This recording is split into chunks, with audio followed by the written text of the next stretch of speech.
God's purpose of election is that all shall be saved. The purpose of the elect is to bring salvation to all. That is what they are elected to do. This is one of the most tragically misunderstood concepts in the entire Bible. A lot of people think that to be elect is to be saved, while to be non-elect is to be damned.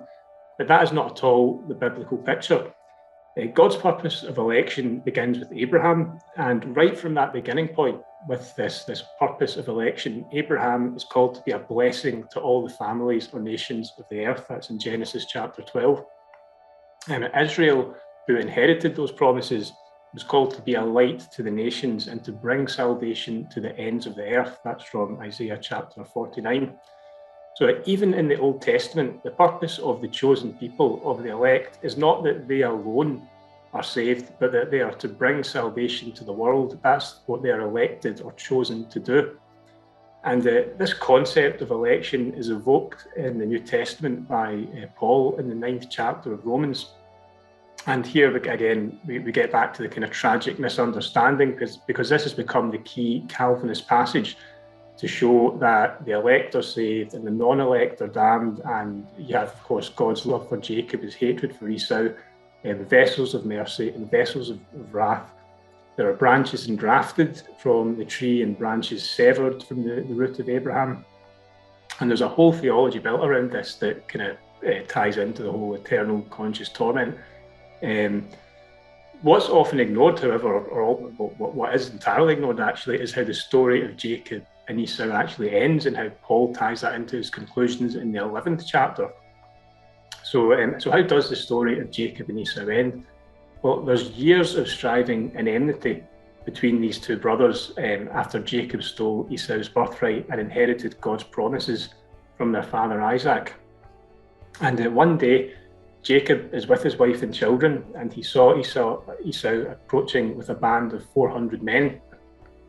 And Jacob prostrated himself on the ground 7 times, pleading mercy.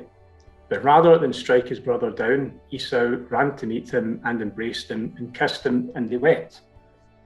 And what did Jacob, God's loved, God's chosen, say to Esau, whom God had hated for the purpose of election?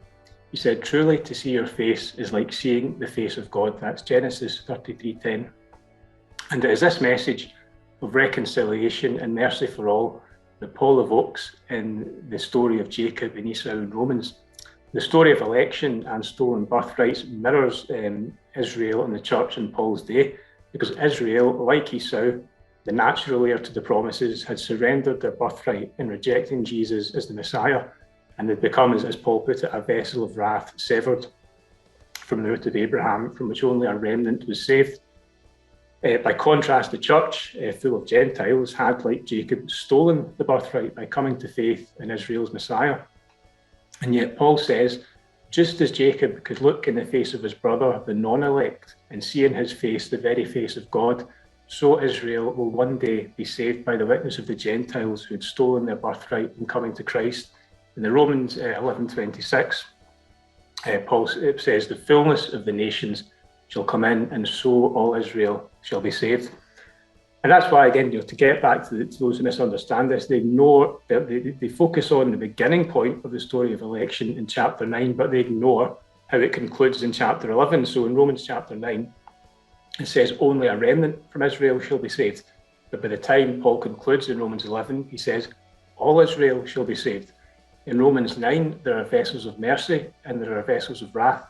But by chapter 11, Paul is able to conclude that God has mercy upon all. That's Romans 11:32.